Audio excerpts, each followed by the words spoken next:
ನಿಮ್ಮ love situation at present ಅಲ್ಲಿ ಹೇಗಿದೆ ಅನ್ನೋದನ್ನ ನೋಡೋಣ. ಸರೆಂಡರ್ ಕಾರ್ಡ್ ಅನ್ನ ತಗೊಂಡಿದ್ದೀನಿ. ಸರೆಂಡರ್ ಟು ಪ್ರಯರ್ ಅಂತ ಕೊಡ್ತಾ ಇದ್ದಾರೆ. ನೀವು ಪ್ರಯರಿನ ಕಡೆಗೆ ಹೆಚ್ಚು ಗಮನವನ್ನ ಕೊಡಿ. ಸ್ವಲ್ಪ ದೇವರ ಕಡೆಗೂ ಹೆಚ್ಚು ಗಮನವನ್ನ ಕೊಡ್ಬೇಕಾಗತ್ತೆ. ಯಾವಾಗ ನೀವು ದೇವರನ್ನ ತುಂಬ ಹೃದಯದಿಂದ ಪ್ರಾರ್ಥನೆಯನ್ನ ಮಾಡಿ ನನಗೆ ಸಹಾಯವನ್ನ ಮಾಡು ಅಂತ ಕೇಳ್ತಿರೋ, ಆಗ ಅದೆಲ್ಲ ಸಮಸ್ಯೆಗಳಿಂದ ನೀವು ಆಚೆ ಬರ್ತೀರಾ. ಮಾಡೋದ್ರಿಂದ, ದೇವರನ್ನ ನೀವು ಧ್ಯಾನ ಮಾಡೋದ್ರಿಂದ ನಿಮ್ಗೆ ಏನ್ ಸಿಗುತ್ತೆ, ಯಾವುದೇ ರೀತಿಯ ಗೊಂದಲಗಳಿಗೆ ಅಥವಾ ಯಾವುದೇ ರೀತಿಯ ಸಮಸ್ಯೆಗಳು ನಿಮ್ಮಲ್ಲಿ ಇದ್ರೂ ನಿಮ್ಮ ಲವ್ ಲೈಫಿನ ವಿಚಾರವಾಗಿ ನಿಮ್ಗೆ ಆನ್ಸರ್ಗಳು ಸಿಗುತ್ತೆ. ಮತ್ತೆ ಸಪೋರ್ಟ್ ಕೂಡ ನಿಮ್ಗೆ ದೇವ್ರ ಕಡೆಯಿಂದ ಸಿಗುತ್ತೆ ಅನ್ನುವಂತಹದ್ದು ನಿಮ್ಗೆ ಹೇಳ್ತಾ ಇದ್ದಾರೆ. ಅಟ್ ಪ್ರೆಸೆಂಟ್ ಅಲ್ಲಿ ಲವ್ ಸಿಚುಯೇಷನ್ ನಿಮ್ಗೆ ಬಾಟಮ್ ಆಫ್ ದ ಟಕ್ ಬಂದಿರುವಂತಹದ್ದು ರೆಫ್ಯೂಸಿಂಗ್ ಆಫರ್. ಯಾವುದೋ ಕೆಲವೊಂದು ನಿಮ್ಮ ಲವ್ ಲೈಫಿನ ವಿಚಾರವಾಗಿ ಆಫರ್ ಗಳನ್ನ ರೆಫ್ಯೂಸ್ ಮಾಡ್ತಾ ಇರುವಂತಹದ್ದು ಅಥವಾ ಮಿಸ್ಡ್ ಆಪರ್ಚುನಿಟಿ ಅನ್ನುವಂತಹದ್ದು ರೆಪ್ರೆಸೆಂಟ್ ಆಗ್ತಾ ಇದೆ. ಯಾಕೋ ನೀವು ಮಿಸ್ ಮಾಡ್ಕೋತಾ ಇದ್ದೀರಾ ಕೆಲವೊಂದು ಆಫರ್ಸ್ ಗಳನ್ನ ಅನ್ನುವಂಥದ್ದು ರೆಪ್ರೆಸೆಂಟ್ ಆಗ್ತಾ ಇದೆ. ಏನೋ ಒಂದು ರೀತಿಯ ಧ್ಯಾನ ಮಾಡ್ತಾ ಇರುವಂತದ್ದು, ಚಿಂತೆಯನ್ನ ಮಾಡ್ತಾ ಇರುವಂತದ್ದು ರೆಪ್ರೆಸೆಂಟ್ ಆಗ್ತದೆ. ಪಾಸ್ಟಿನಲ್ಲಿ ನಿಮ್ಮ ಲವ್ ಲೈಫಿನ ವಿಚಾರವಾಗಿ ಒಂದು ನ್ಯೂ ಐಡಿಯಾ ಇತ್ತು, ಏನೋ ಒಂದು ರೀತಿಯ ಹೊಸ ಐಡಿಯಾಗಳನ್ನ ಮಾಡ್ಕೊಂಡಿದ್ರಿ. ಲವ್ ಲೈಫಿನ ವಿಚಾರವಾಗಿ ನಿಮ್ಮ ಆಪರ್ಚುನಿಟಿ ಕೂಡ ಚೆನ್ನಾಗಿಯೇ ಇತ್ತು. ಆದ್ರೆ ನಿಮ್ಮ ಲವ್ ಲೈಫಿನ ವಿಚಾರದಲ್ಲಿ ಕಿಂಗ್ ಆಫ್ ಸೋರ್ಸ್, ನೀವೇನನ್ನ ನಿಮ್ಮ ಲವ್ ಲೈಫಿನ ವಿಚಾರವಾಗಿ ಏನನ್ನ ಎಕ್ಸ್ಪೆಕ್ಟ್ ಮಾಡಿದೀರಾ ಪಾಸ್ಟಿನಲ್ಲಿ ಅಂದ್ರೆ, ಲವ್ ಲೈಫಿನಲ್ಲಿ ಒಂದು ಕ್ಲಿಯರ್ ಇರಬೇಕು, ಕ್ಲಾರಿಟಿ ಇರಬೇಕು. ಮತ್ತೆ ಯಾವುದೇ ವಿಚಾರ ಕೂಡ ನಿಮ್ಮ ಲವ್ ಲೈಫಿನ ವಿಚಾರದಲ್ಲಿ ಮುಚ್ಚುಮರೆ ಅನ್ನೋದು ಇರಬಾರ್ದು. ಸ್ಪಷ್ಟವಾಗಿರ್ಬೇಕು, ಸ್ಪಷ್ಟವಾಗಿ ಹೇಳ್ಬೇಕು. ಏನ್ ಹೇಳ್ಬೇಕೋ ಅದು ಸ್ಪಷ್ಟವಾಗಿ ಹೇಳ್ಬೇಕು ಅನ್ನುವಂತಹದ್ದು ಎಕ್ಸ್ಪೆಕ್ಟ್ ಮಾಡುವಂತಹದ್ದು ಪ್ರೀತಿಯ ವಿಚಾರದಲ್ಲಿ. ಮತ್ತೆ ಕ್ಲಿಯರ್ ಆಗಿರ್ಬೇಕು.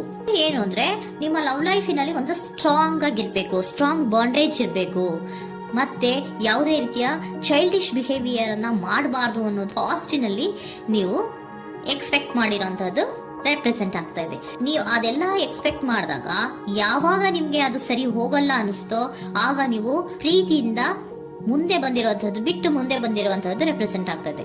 ಮೋಸ್ಟ್ ಪ್ರಾಬಬಲಿ ನಿಮ್ಮ ಕೆಲವೊಬ್ಬರಿಗೆ ಈಗ ಆಲ್ರೆಡಿ ಕೆಲವೊಂದು ರೀತಿಯ ಬ್ರೇಕಪ್ ಗಳು ಆಗಿರಬಹುದು. ಕಮ್ಯುನಿಕೇಶನ್ ಇಲ್ಲದೆ ಇರುವಂತಹದ್ದು ರೆಪ್ರೆಸೆಂಟ್ ಆಗ್ತಾ ಇದೆ. ಮೋಸ್ಟ್ ಪ್ರಾಬಬಲಿ ನೀವು ಇವಾಗ ಇಬ್ರು ಕೂಡ ನೀವು ಮಾತಾಡದೆ ಇರುವಂತಹದ್ದು ರೆಪ್ರೆಸೆಂಟ್ ಆಗ್ತಾ ಇದೆ. ಸೊ ಯಾವುದೇ ರೀತಿಯ ಕಾಂಟ್ಯಾಕ್ಟ್ ಅಲ್ಲಿ ಇಲ್ಲದೆ ಇರುವಂತಹದ್ದು ರೆಪ್ರೆಸೆಂಟ್ ಆಗ್ತಾ ಇದೆ. ನೋಡಿ, ಮುಂದೆ ಬರ್ತಾ ಇರುವಂತಹದ್ದು ರೆಪ್ರೆಸೆಂಟ್ ಆಗ್ತಾ ಇದೆ. ಯಾಕೋ ತುಂಬಾ ಬೇಜಾರಲ್ಲಿ ಇರುವಂತಹದ್ದು. ಪಾಸ್ಟಿನಲ್ಲಿ ಕೂಡ ನೀವು ಲವ್ ಲೈಫಿನ ವಿಚಾರವಾಗಿ ಕೆಲವೊಬ್ರು ಬೇಜಾರಲ್ಲಿ ಇರುವಂತಹದ್ದು ರೆಪ್ರೆಸೆಂಟ್ ಆಗ್ತಾ ಇದೆ. ಯಾಕೋ ಕ್ಲಾರಿಟಿ ಇಲ್ಲ, ಕ್ಲಿಯರ್ ಆಗಿರ್ಬೇಕು, ಸ್ಪಷ್ಟವಾಗಿರ್ಬೇಕು. ಏನ್ ಮಾತಾಡಿದ್ರು ಅದರಲ್ಲಿ ಯಾವುದೇ ರೀತಿಯ ಮುಚ್ಚುಮರೆ ಇರಬಾರ್ದು ಅನ್ನೋದು ನೀವು ಎಕ್ಸ್ಪೆಕ್ಟ್ ಮಾಡುವಂತಹದ್ದು.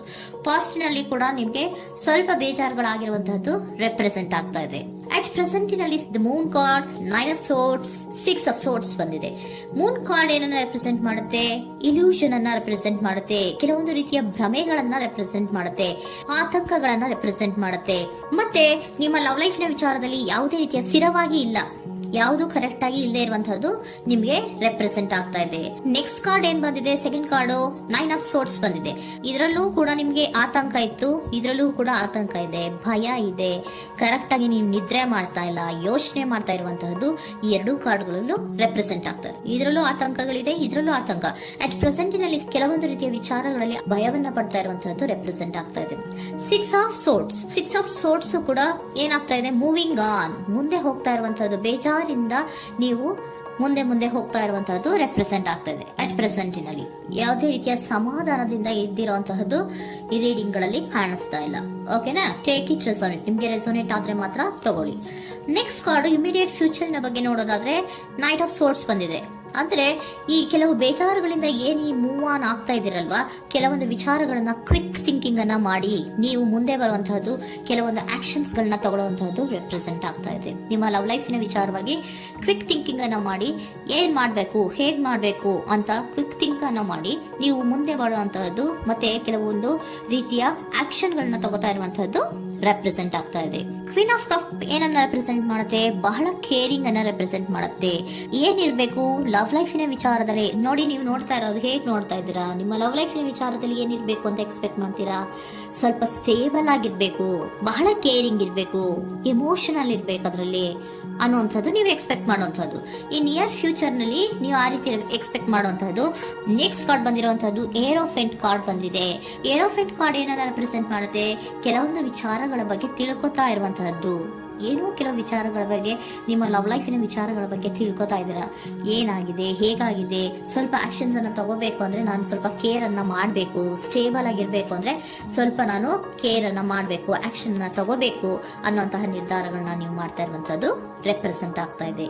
ಹಾಗಿದ್ರೆ ಏಂಜಲ್ ಗೈಡೆನ್ಸ್ ಏನ್ ಕೊಡ್ತಾರೆ? Are you ready? ನೀನು ರೆಡಿಯಾಗಿದ್ದೀರಾ ನೀವು ಅಂತ ಕೇಳ್ತಾ ಇದ್ದಾರೆ ಏಂಜಲ್ಸ್ಗಳು. ಅಂದ್ರೆ ಏನು, ನೀನ್ ಇಲ್ಲೇ ಕುತ್ಕೊಂಡು ಅಳ್ಕೊಂಡು ಬೇಜಾರ್ ಮಾಡ್ಕೊಂಡು ಕುತ್ಕೊಳ್ಳೋದು ಬೇಡ, ಸ್ವಲ್ಪ ನೀನು ಮುಂದೆ ಮೂವ್ ಆಗು. ಅಲ್ಲಿರೋದ್ರಿಂದ ಏನು ಪ್ರಯೋಜನ ಇಲ್ಲ. Are you ready? ನೀವು ರೆಡಿ ಆಗಿದ್ದೀರಾ? With in the next few weeks, ಕೆಲವೊಂದು ವೀಕ್ಗಳಲ್ಲಿ, ಕೆಲವೊಂದು ವಾರಗಳಲ್ಲಿ ನೀವು ಏನಾಗ್ತೀರಾ? ಅಬಂಡೆನ್ಸ್, ಸಾಮರಸ್ಯ ಅನ್ನೋದು ಇರತ್ತೆ. ಇಂಪ್ರೂವಿಂಗ್ ಹೆಲ್ತ್ ಅಂದ್ರೆ ಏನು, ನೀವು ಯೋಚನೆ ಮಾಡಿ ಮಾಡಿ ಮಾಡಿ ಏನ್ ನೀವು ಈ ಆರೋಗ್ಯವನ್ನ ಹಾಳು ಮಾಡ್ಕೊಂತ ಇದ್ದೀರಾ. ಸೊ ಇಂಪ್ರೂವಿಂಗ್ ಹೆಲ್ತಿನ ಕಡೆಗೆ ಗಮನವನ್ನ ಕೊಡಿ. ಆತಂಕವನ್ನ ಮಾಡ್ಕೊಂಡು ಭಯವನ್ನ ಪಡ್ಕೊಂಡು ಮುಂದೆ ಹೋಗ್ಬೇಕಲ್ಲ ಅಂತ ನೀವು ದಿನ ಹೆಂಗೆ ಕಾಲವನ್ನ ಮುಂದೆ ಹಾಕ್ತಾ ಇದ್ದೀರೋ ಅದಕ್ಕೆ ಏನ್ ಹೇಳ್ತಾ ಇದ್ದಾರೆ? Are you ready? ಮುಂದೆ ಬರೋದಕ್ಕೆ ನೀನ್ ರೆಡಿ ಆಗು. ನೀವ್ ಅಲ್ಲೇ ಕೂತಿರೋದ್ರಿಂದ ಯಾವುದೇ ರೀತಿಯ ಪ್ರಯೋಜನ ಇಲ್ಲ. ಸ್ವಲ್ಪ ನಿಮ್ಮ ಹೆಲ್ತಿನ ಕಡೆಗೆ ಗಮನವನ್ನ ಕೊಡಿ. ಸಮೃದ್ಧಿ ಅನ್ನೋದು ಬಂದೇ ಬರುತ್ತೆ, ಸಾಮರಸ್ಯ ಅನ್ನೋದು ಇದ್ದೇ ಇರುತ್ತೆ ಅನ್ನೋದು ಹೇಳ್ತಾ ಇದ್ದಾರೆ.